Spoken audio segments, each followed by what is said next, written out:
Hi almal en welkom by MX Science Lab waar wetenskap wen. Kom ons begin met 'n vinnige vraag. Het jy al ooit gedink waaruit jou liggaam eintlik bestaan? Vel, spiere, 'n been of 10? Well, obviously, maar eintlik bestaan alles in jou liggaam uit selle. En hier is iets crazy. Jou liggaam het ongeveer 30 triljoen selle. Dis 'n 30 met 12 nulle agteraan. So basies, jy's nie net een organisme nie, maar eintlik 'n hele stad vol mikroskopiese fabrieke. En vandag gaan ons kyk hoe hierdie fabrieke werk. So wat is 'n sel?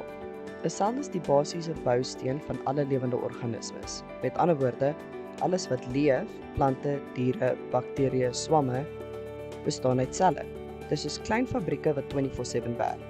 Maar hier is die ding. Selle is so klein dat jy hulle nie met jou oë kan sien nie. Jy het 'n mikroskoop nodig om hulle te kan sien. Kom ons kyk na twee verskillende monsters onder 'n mikroskoop. 'n Eiesel en spoegselle. Die eiesel kom van 'n plant af en die spoegselle kom vanaf jou eie liggaam. Wanneer jy dit onder 'n mikroskoop sien, begin jy besef, selle lyk eintlik baie anders as wat mense sou dink. Daar is baie verskillende tipe selle, maar twee belangrikes wat ons vandag bespreek is plantselle en dierselle. Plantselle kom voor in dinge soos bome, gras en blomme, en dierselle kom voor in diere en dan natuurlik ook mense. Maar alhoewel hulle verskillend lyk, het hulle steeds baie ooreenkomste. So nou is die vraag, waaruit bestaan selle? Selle bestaan uit organelle, soos die masjiene in al die fabrieke, elke een net te werk, elke een bring sy kant, want as jy nie werk nie, dan val alles plat. So kom ons kyk na 'n paar belangrike organelle.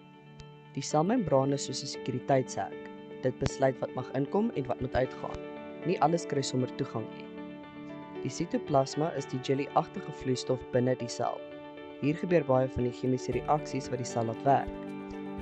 Die kern of nukleus is die beheersentrum van die sel. Dis soos die skoolhoof van die sel. Hy beheer alles wat gebeur en sonder hom gaan dinge baie vinnig chaoties raak. Dit bevat ook die DNA, die organisme se genetiese kode.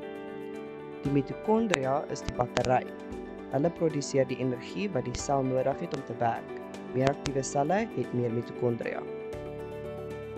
Nou kyk ons na die plantsel.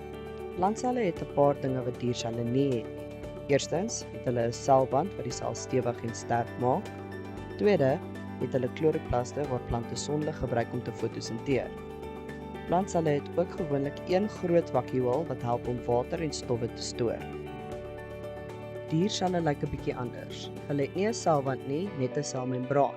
Daarom het hulle 'n meer onreëlmatige vorm. Dierselle het ook nie kloroplaste nie, want diere fotosinteer nie. Hulle het ook 'n klomp klein vakuole wat kom en gaan net soos hulle lus het. So kom ons som dit op. Plantselle het 'n selwand met 'n vaste vorm, kloroplaste en 'n groot vakuole. Dierselle het 'n onreëlmatige vorm, geen kloroplaste en 'n paar klein vakuole.